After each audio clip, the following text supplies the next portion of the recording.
Hello बच्चों, कैसे हैं आप सब। जैसा कि हम बताए थे आप लोग को कि मैं है +2 का जो हिंदी सब्जेक्ट है उसका शॉर्ट समरी प्लस इम्पोर्टेंट है जो क्वेश्चन है मैं आपको बताऊंगी। तो आज फर्स्ट डे है उसका और फर्स्ट एक्सरसाइज जो बातचीत है और उसके लेखक हैं आपके बालकृष्ण भट्ट और वो एक निबंध है ना। तो बातचीत को जो बालकृष्ण भट्ट ने लिखा है और काफ़ी अच्छी ये निबंध है जिसमें उन्होंने बताया है कि दरअसल बातचीत होता क्या है, बातचीत किन लोगों के बीच होती है, बातचीत की क्या परिभाषा होती है, बातचीत अगर नहीं होता तो क्या होता है ना। ये सारे जो है इस निबंध में ऐसे क्वेश्चन का आंसर इसमें मिलता है और लास्टली यही क्वेश्चन बन जाता है जिसको आपको सॉर्ट आउट करना होता है। तो सबसे पहले है जो हमारे बालकृष्ण महोदय ने बातचीत को बारे में बताया कि अगर बातचीत नहीं होता तो ये पूरी सृष्टि ही गूंगी होती, क्योंकि हम अपने मन की बात ना तो दूसरों को समझा पाते ना तो दूसरे की मन की बात को हम समझ पाते। तो इस हिसाब से तो बालकृष्ण भट्ट ने बताया है कि यह है जो ईश्वर का अनमोल तोहफा है इंसान को, है ना, जो अपनी भावनाएं वो किसी के सामने प्रकट कर पाते हैं, सुख दुख को समझ पाते हैं। इसको समझने के लिए बातचीत का होना जरूरी है। उनके इस कथन को कुछ है जो मनोवैज्ञानिकों ने भी सपोर्ट किया है इस एक्सरसाइज में, जैसे जॉनसन हो गए और उसके बाद एडिसन हो गए। इन दो जो ऐसे राइटर हैं जिन्होंने बताया है कि दरअसल बातचीत होता क्या है। तो उसमें मतलब दो ऐसे वैज्ञानिक का नाम है जो बातचीत के बारे में अपनी बहुत ही अच्छी सोच को व्यक्त किया है। जैसे उसमें जॉनसन कहते हैं कि बातचीत जो है कर लेने से किसी के मन में जो कड़वाहट होता है या फिर हंसी हो, खुशी हो, क्रोध हो, जो भी हो, वो सारे हैं जो निकल जाते हैं। और जब बातचीत कर रहे हो तो भाप निकलते हैं, जब हम दूसरे से बात करते हैं तो वो भाप बन के उड़ जाता है।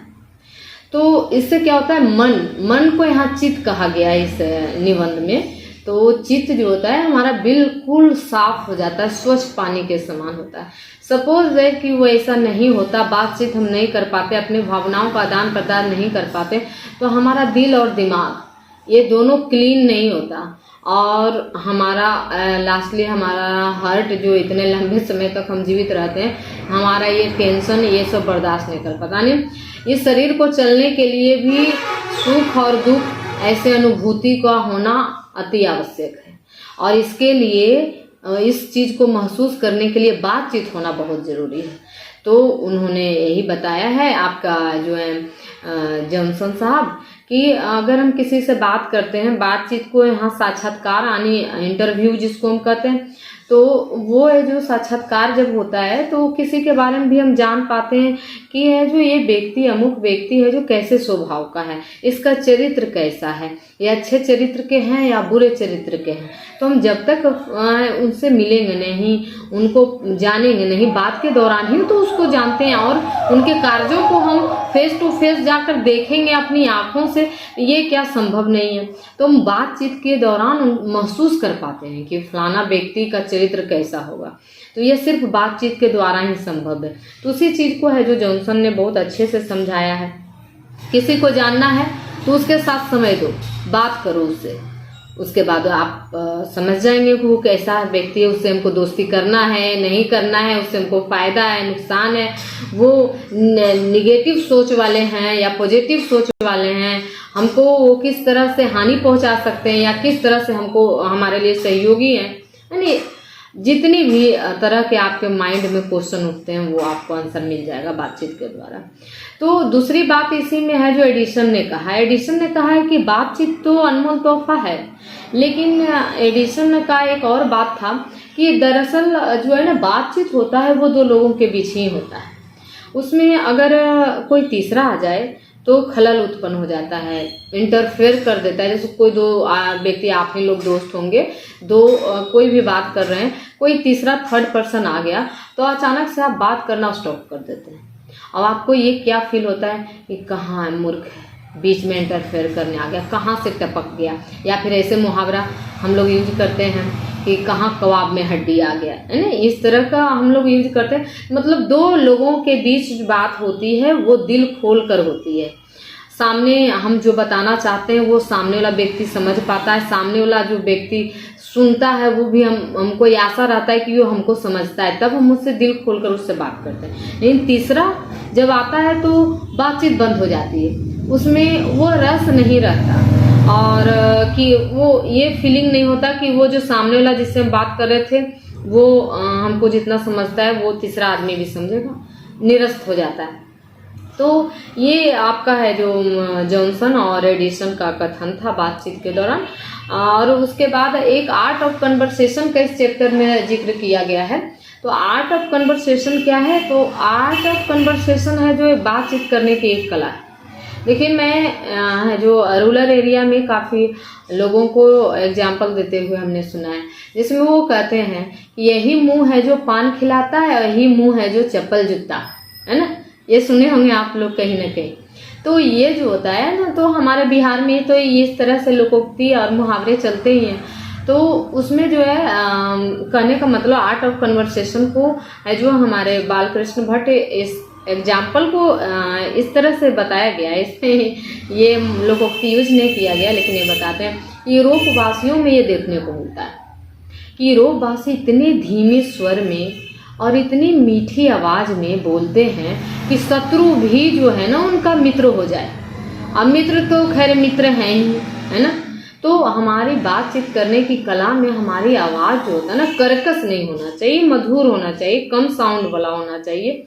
और अपने चतुराई से हम कैसे है जो हम पे संकट भी आए तो हम अपने वाणी का ऐसा प्रयोग करें कि सामने वाला व्यक्ति जो हमको नुकसान पहुंचाने के लिए आया है वो तत्काल ही इस भावना को त्याग दे और वो शत्रु नहीं हमारा मित्र हो जाए।